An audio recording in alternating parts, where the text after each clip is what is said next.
Ainsley, how you doing? Man, my bus ride this morning, how was yours? Okay. It was fine. Mine was so cold, I felt like I was in a freezer the whole ride here, man. It's crazy. I can't wait for lunch today, though. Did you see what we're having? Dude, we're having po' boy chicken sandwiches, yo! I'm so stoked! Man, I love that stuff. Those lunch ladies, they know what they're doing. I gotta gas them up, you know what I'm saying? Yeah, it's pretty sweet, huh? All right. Well, man, I'm gonna get to school. Great seeing you. Yo, bye. Yeah, all right. Peace out. Have a great day, yo. So weird. What was that? No idea. Chicken four seems like nasty. It's like the worst one.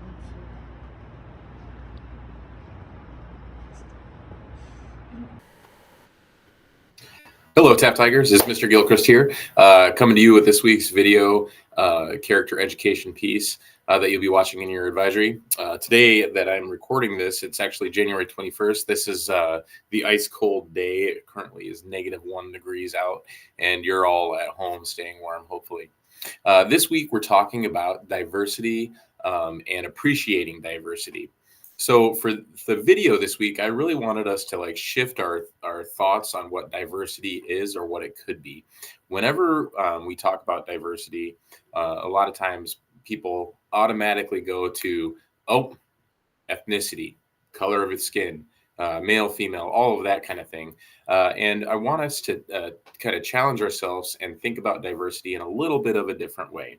So to do that, we're actually going to watch just 5 minutes of a TED Talk. This TED Talk, and I'm going to mispronounce her name, but I'm going to do my best, is by Vidya Spandana. And she talks about diversity of thought and what that looks like. So I want us to really think about what she's saying and then see about and reflect on how you approach diversity of thought while at school. With that, I'm going to share my screen and we'll play this video, and hopefully this will all work properly. Okay. And here we go.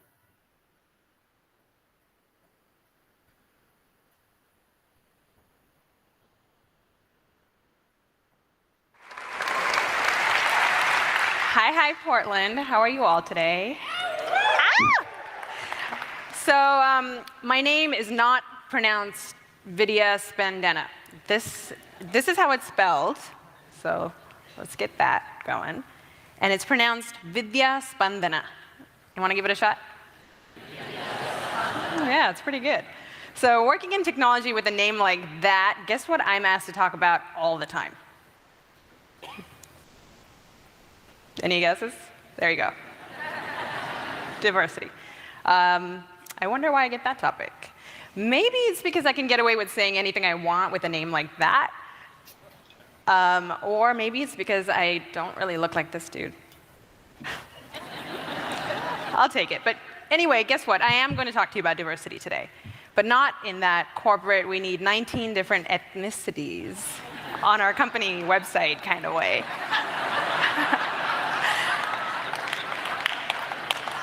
Yeah. I want to change your mind on what diversity looks like.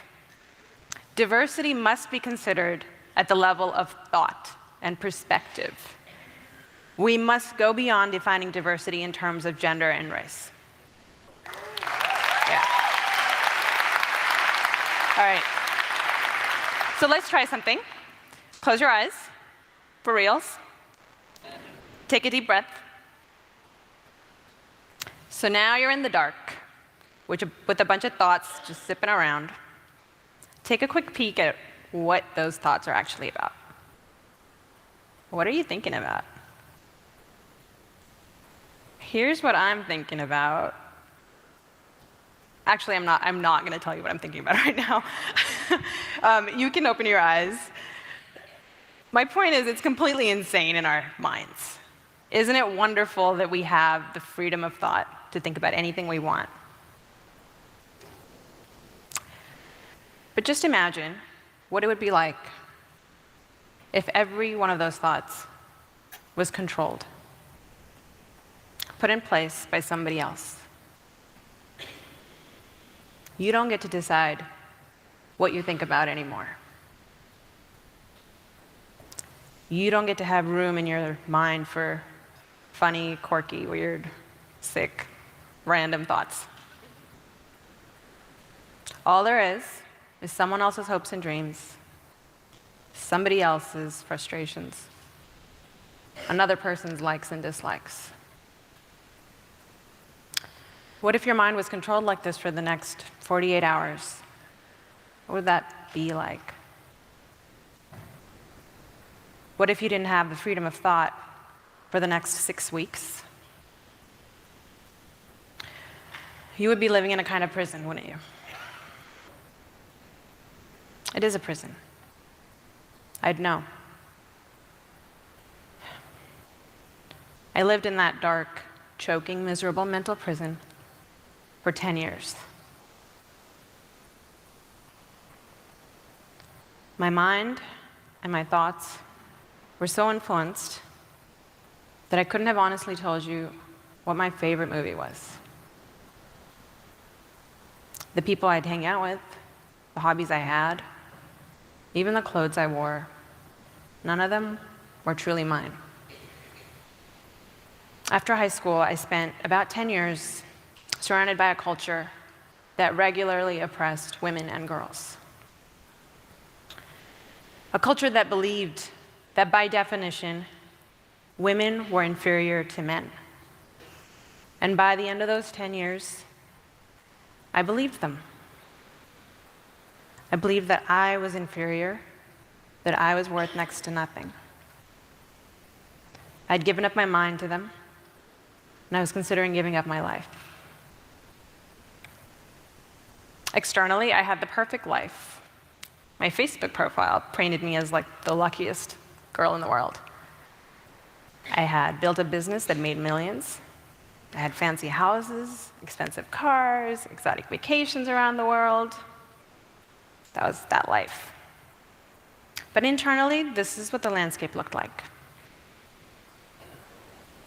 My thoughts and my perspectives were limited, homogeneous, fearful, and honestly, pretty mean. For 10 whole years, I was trapped in my own mind, a prisoner, conditioned to act out the role of an oppressed, dark-skinned, weak little girl. This is what true lack of diversity actually looks like. The stifling of a human being's individual, unique thoughts. And this lack of diversity can happen in a group that looks like this. Freedom of thought could be constrained in a family that looks like this. My mental landscape back.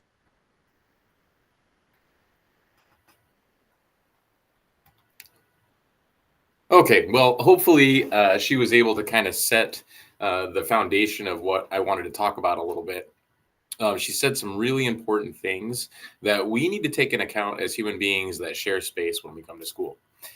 Number one, I've been an educator for a long time, and I cannot tell you how many times I've heard during classroom discussions or even just discussing with kids in small groups, some kid says something and another kid responds in a way that stifles the way that that other student or other child thought. And it's really small. Sometimes it's really like simple stuff like a scoff or a giggle or a laugh or something like that. Every single time that some sort of negative response is given towards a student who is simply trying to give their thought, that actually stifles them and creates an environment for students where they don't feel safe to be able to share their thoughts, and they feel like they have to think in a certain way, just like Vidya was explaining in her video. So I think it's really important that we need to like examine ourselves and think about ourselves. Are we, when we're listening to other students, when we're listening to our peers, are we looking for opportunities to make them think in a certain way or make them think differently than they currently do, so that they think more like you? Because that's not what our school landscape should look like. We have teachers that come to work every day, and they basically what they do is they get you ready to think. They get you in situations that cause and force you to think. And that might be over different content areas, but they're always working to engage your brain. And you don't see teachers forcing you to think in certain ways. You see them engaging your brain to do the thinking on its own, and you have to choose to do that engagement. But it's never like a stifling, you have to think in this way and only this way. And that's different than behavior and expectations and things like that, because we have to agree on a certain set of rules that we play by while we're in this building, because we share space with so many individuals. But in terms of the thinking, I just want to go back and kind of encourage us to encourage each other to have those thoughts and be able to share those in a safe way, so that we're not trying to stifle the way that other people think. The teacher, as I said before, they do that already.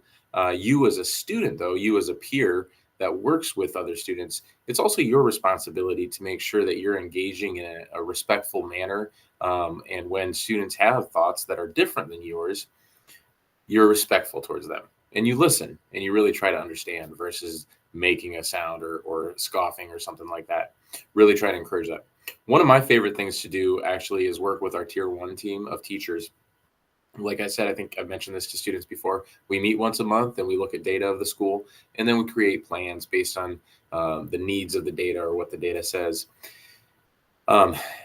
When we do that, one of my favorite things is having just a small piece of an idea, right? And so I'll present that to the group. And then from there, even if I present something small or I have some sort of thought about what we can do about something here at Taft, the other teachers jump in and they have thoughts that are associated with that idea. And then it turns into this awesome creation where we're able to do some really great things here at Taft. If that was different, if the way that we treated each other on that team was stifling individual thoughts, then we would never be able to create the great things. So that's something that you really need to think about. If you're helping to set up an environment where we're stifling everybody's thoughts, then you're missing out on something great. So I encourage you to think of diversity in different ways as well. In this week's video, it's about diversity of thought, and then reflect on yourself. Do I allow other people to think differently than me? And do I encourage that? And do I learn from that? Because that can really build your character in ways that you don't even necessarily understand at this point. With that, I'll let you go. Have a great rest of your week. Thanks, Tigers.